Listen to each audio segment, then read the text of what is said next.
Estamos de volta com as últimas notícias do Fluminense aqui no canal do Lessa, nesse dia mais que movimentado, ou segunda-feira movimentada, muita coisa acontecendo, principalmente em relação a essa negociação envolvendo a possível saída do John Ares, mas tem gente chegando também, ou melhor, voltando, e eu estou falando de John Kennedy, porque agora é oficial, inclusive o Pachuca, lá do México, já anunciou a volta do John Kennedy para o Fluminense. Nem esperou o John Kennedy anunciar, eles mesmos já se despediram do John Kennedy nas redes sociais. Ele está liberado para voltar ao Rio de Janeiro nos próximos dias e, portanto, voltar a ficar à disposição do técnico Renato Gaúcho consequentemente. E aí, qual a ideia do Fluminense? Que eu apurei agora há pouco. O clube vai correr com os trâmites burocráticos para ter o John Kennedy já no próximo domingo contra o Flamengo. Ou seja, John Kennedy voltando justamente para o Fla-Flu. Que destino, hein? Tomara que isso queira dizer alguma coisa. Mas é isso, o Fluminense agora só finaliza ali os trâmites burocráticos, vai ter que pagar ao Pachuca uma compensação, e foi o que eu expliquei mais cedo. Eles fecharam um acordo de empréstimo até o final do ano com opção de compra, pagando 3 milhões de reais. Então, se eles já fizeram esse pagamento, provavelmente o Fluminense vai devolver parte desse valor, né? Um valor proporcional, o que faz sentido, já que ele ficou apenas 6 meses por lá. O restante do contrato fica inválido, ele volta e portanto, será jogador novamente do Fluminense. E dá para a gente chamar de reforço, entre aspas, porque é um jogador que a gente já não contava para a sequência do ano, não imaginava que ele pudesse voltar. Aliás, pelo início dele no Pachuca, parecia que ele não voltaria em definitivo, ou dava a entender, pelo menos pelas informações que tínhamos antes, de que o Pachuca queria exercer a opção de compra. Ele perdeu espaço, agora volta e o Renato conta com o John Kennedy. Ele já vinha jogando, já vinha treinando, então não precisa readaptação, não tem que ficar ali 10, 15 dias se preparando, se recondicionando fisicamente. É claro que a gente não sabe como que ele está exatamente, mas ele ia ser relacionado para o jogo de ontem do Pachuca. Então eu acho que a questão física não vai ser um problema para o John Kennedy. Vai se apresentar, na verdade, ao técnico Renato Gaúcho, dando tudo certo, e também não deve ter muita dificuldade para resolver esses detalhes burocráticos que restam. O John Kennedy já ficará à disposição para o clássico do final de semana e, portanto, será uma alternativa a Germancano e a também, claro, o Everaldo, jogadores que hoje o Fluminense tem para a posição. É aquilo que eu falei sobre John Kennedy, acho que já dei minha opinião várias e várias vezes em relação a ele. É um jogador talentoso, jogador identificado com o clube, que a torcida gosta, e gosta tanto que só por isso ele tem essa moral e essa reserva de paciência do torcedor, claro que não de todo mundo, mas essa esperança infinita é algo parecido. Depois do Neymar, é o maior si que a gente tem hoje no futebol para mim aqui, né? Se o John Kennedy colocar a cabeça no lugar, se ele treinar sério, se ele se dedicar, se ele for profissional, é sempre um si. É um grande si, né? E para mim qualquer análise que fuja disso é muito mais baseado na questão emocional, do desejo, do coração, do que propriamente por tudo aquilo que já aconteceu. Não dá para apagar a temporada pavorosa do John Kennedy no ano passado. Não foi exclusividade dele, ok. Mas ele é um jogador que a gente depositava toda a confiança para assumir o lugar de Germancano num momento difícil. E quem teve que dar conta do recado, entrar e meter gol e salvar o time, foi o Cauê Elias. E não é só porque estava jogando mal, é por falta de comprometimento. Então o Renato vai ter esse desafio, que é o de fazer com que o John Kennedy foque na carreira profissional dele, aqui no Rio de Janeiro, que é o mais difícil. Vai dar certo? Não sei. Eu, sinceramente, eu prefiro não ter muitas esperanças. Mas é um jogador que faz parte do grupo, é um jogador do clube, não é um jogador que o Fluminense está indo lá e pagando 20, 30 milhões, 40 milhões, é um jogador que já está ali.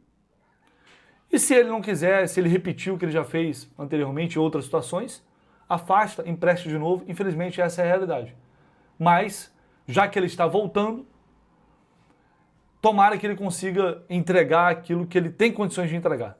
Tomara que ele se comprometa realmente com esse grupo, porque se ele fizer isso, eu não tenho dúvida alguma de que ele será útil aí para o restante da temporada. Mas para mim não dá para cravar nada em relação a essa volta do John Kennedy.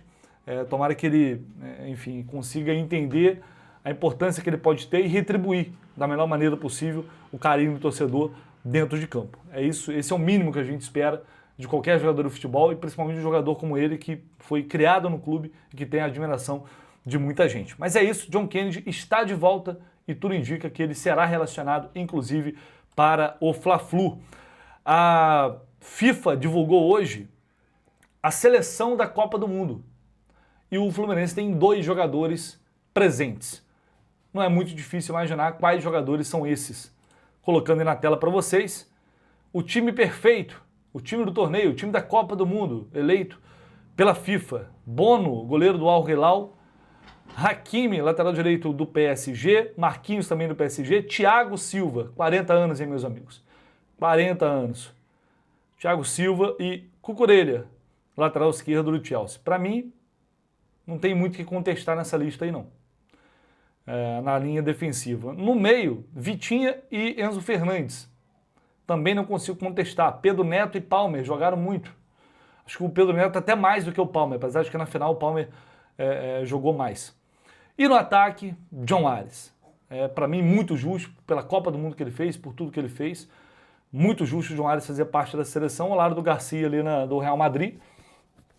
Os únicos brasileiros presentes na seleção da Copa do Mundo, os 2 brasileiros são do Fluminense. Acho que isso diz muito sobre o desempenho deles e diz muito também sobre o que o Fluminense fez nessa competição, esse desempenho histórico chegando até a semifinal. Para vocês, tá justa essa seleção? Faria alguma mudança?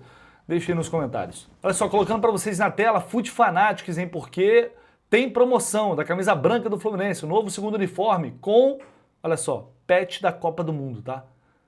Com o patch da Copa do Mundo, já número 10, e você pode personalizar na Foot Fanatics todos os números, de 429 está sendo por 349. Você vai pagar esse valor só se você quiser, porque se você não quiser, você vai utilizar o cupom Jornada 10, vai ter 10% de desconto, e se você tiver condições de pagar no Pix, vai ter mais 10%. Então veja bem, essa camisa pode sair por menos de R$300, uma camisa que acabou de ser lançada, gente. Vai na Foot Fanatics, aproveite mais, não só essa promoção, mas todas as outras promoções que tem lá na Foot Fanatics. Se você não aproveitar, você é maluco. Ah, Alessa, mas está caro ainda. Não, realmente, é claro, a camisa é muito cara. Mas com esses descontos, fica bem mais razoável do que realmente é e do que você vai encontrar em outras lojas e sites por aí. Assuntinho chato? Tá ficando chato já. Novela Kevin Serna, né? Também ninguém merece.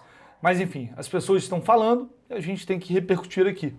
E o Franco Navarro, que é diretor esportivo do Alianza Lima, concedeu uma entrevista ao jornal diário El Diez e disse o seguinte: claro que nossa intenção é contratá-lo, mas não depende do Aliança, e sim das possibilidades e esforços do representante e se o Fluminense aceitar emprestá-lo. Fizemos todos os esforços, vamos esperar o fechamento da janela para ver o que acontece, disse aí o diretor do Alianza Lima.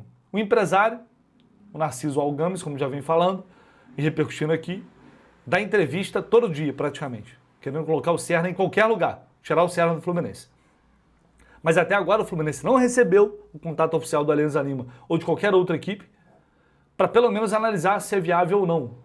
A princípio o Fluminense não quer perder o Serna, não quer emprestar, porque não faz sentido emprestar um jogador que é útil, que vem sendo utilizado pelo Renato, apesar de não ter sido muito aproveitado ali na Copa do Mundo.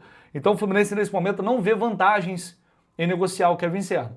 Agora, se chegar uma proposta interessante, talvez de compra, se o jogador também disser quero sair, e está muito claro que ele quer sair, porque toda hora tem uma notícia, toda hora tem uma informação diferente, enfim, o Fluminense pode fazer um negócio, aí vai ter que buscar uma reposição também no mercado. É do jogo, mas ele tem contrato, o Fluminense investiu na contratação dele, então quem quiser tem que pagar também pelo Serna, porque, repito, para mim não faz sentido nenhum um empréstimo desse jogador para outro clube, principalmente aqui da América do Sul. Essa é a realidade, tem muita coisa acontecendo. Sobre o John Ares, gente, compasso de espera, tá? Como eu falei para vocês, trouxe todas as atualizações. Ah, uma coisa importante, que não estava no último vídeo. O que a gente tem de informação, isso eu já informei nas minhas redes sociais, é que o John Ares já comunicou ao Fluminense que deseja sair. foi uma comunicação formal ao Fluminense. Eu quero ir para a Inglaterra, eu quero jogar no Wolves. Se chegar uma proposta, eu quero ser negociado. Então, mais uma vez, o John Ares se posiciona nesta janela, assim como já aconteceu nas anteriores, apesar dele ter falado que não. Ele já se posiciona dizendo que deseja jogar na Inglaterra, pelo sonho que ele tem, blá blá blá, já falamos. O Fluminense aguarda chegar a proposta oficial, no papel, a oferta que deve ser de 20 milhões de euros, para a partir daí decidir, vai aceitar, vai buscar um valor maior, vai negociar, vai travar a negociação. Fica a expectativa para saber como o Fluminense vai responder a essa proposta quando ela chegar, se vai aceitar de imediato ou não. Até o momento isso não aconteceu, o Fluminense nunca teve a ideia de facilitar a negociação, mas sabe da vontade do jogador e não é a primeira vez que isso acontece. Tá? Então, é bem provável que essa oferta, essa proposta chegue amanhã ou depois de amanhã, muito em breve, porque imagino eu, eles devem ter pressa para ter o John Ares focado já para a pré-temporada europeia. E essa saída, infelizmente, do John é bem provável. Né? É bem improvável ou difícil que o Fluminense consiga contornar essa situação, bater de frente. Não é só que consiga, né? É bem provável que o Fluminense vá por esse caminho. Tá? Mas é isso. O que eu tenho de concreto, de informações que eu posso passar para vocês neste momento. É isso que eu estou falando e qualquer novidade, é claro, eu vou trazer para vocês aqui no canal do Leste. Então fique ligado, deixe o seu like, se inscreva aqui no canal, seu comentário também é sempre muito importante. Tamo junto.